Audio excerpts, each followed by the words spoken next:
നമസ്കാരം, വെട്ടന്യൂസ് ഓൺ ടൈമിലേക്ക് സ്വാഗതം. കല്യാണം ഇനി വേറെ ലെവൽ. ബാസിദ് വെഡിംഗ് മാൾ, ബാസിദ് ആർക്കേഡ്, പൂങ്കോട്ടുകുളം, തിരൂർ. താനൂർ-തിരൂർ പാതയിൽ മൂലക്കലിൽ റോഡിലേക്ക് വെള്ളം കയറി ഗതാഗതം ഭാഗികമായി തടസ്സപ്പെട്ടു. പ്രദേശത്ത് നിരവധി വീടുകളിലേക്കും വെള്ളം കയറി.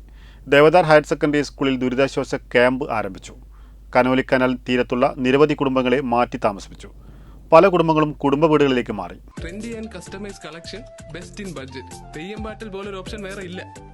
കനത്ത മഴയിൽ താന്നാളൂർ പഞ്ചായത്തിന്റെ വിവിധ ഭാഗങ്ങളിൽ നിരവധി വീടുകളിലേക്ക് വെള്ളം കയറി. തിരൂർ താന്നൂർ പാതയിൽ മൂലക്കൽ ഭാഗത്ത് റോഡിലേക്ക് വെള്ളം കയറിയതോടെ ഗതാഗതവും ഭാഗികമായി തടസ്സപ്പെട്ടു. മൂലക്കൽ അങ്ങാടിയിൽ നിരവധി കടകളിലേക്കും മൂലക്കൽ അറഫ മസ്ജിദിലും വെള്ളം കയറി. റേഷൻ കടയിലേക്കും വെള്ളം കയറിയതോടെ 20-ലധികം ചാക്ക് അരിയാണ് നശിച്ചത്. റോഡിൽ വെള്ളക്കെട്ട് രൂക്ഷമായതോടെ പല വാഹനങ്ങളും മൂലക്കൽ കാള റോഡ് വഴിയാണ് തിരിച്ചുവിട്ടത്. റോഡിന്റെ 2 ഭാഗങ്ങളും പാലക്കുറ്റി അഴീക്കോടും നിറഞ്ഞതോടെയാണ് റോഡിലേക്കും വീടുകളിലേക്കും വെള്ളം കയറിയത്. കനോലി കനാൽ തീരത്ത് താമസിക്കുന്ന നിരവധി കുടുംബങ്ങളെ മാറ്റി പാർപ്പിച്ചു. പാലക്കുറ്റി തോടിന് സമീപമുള്ള വലിയ തോടിനടുത്ത് താമസിക്കുന്ന കുടുംബങ്ങളെയാണ് മാറ്റിപ്പാർപ്പിച്ചത്. 17 കുടുംബങ്ങളെ ദുരിതാശ്വാസ ക്യാമ്പുകളിലേക്ക് മാറ്റി. 50-ലേറെ കുടുംബങ്ങളെ ബന്ധുവീട്ടുകളിലേക്കും മാറ്റി പാർപ്പിച്ചു. ദേവദാർ ഹയർ സെക്കൻഡറി സ്കൂളിൽ ആരംഭിച്ച ക്യാമ്പിൽ 17 കുടുംബങ്ങളാണുള്ളത്. ആവശ്യമായ എല്ലാ സൗകര്യങ്ങളും ക്യാമ്പിൽ ഒരുക്കിയിട്ടുണ്ട്. വെട്ടന്യൂസ്, തിരൂർ.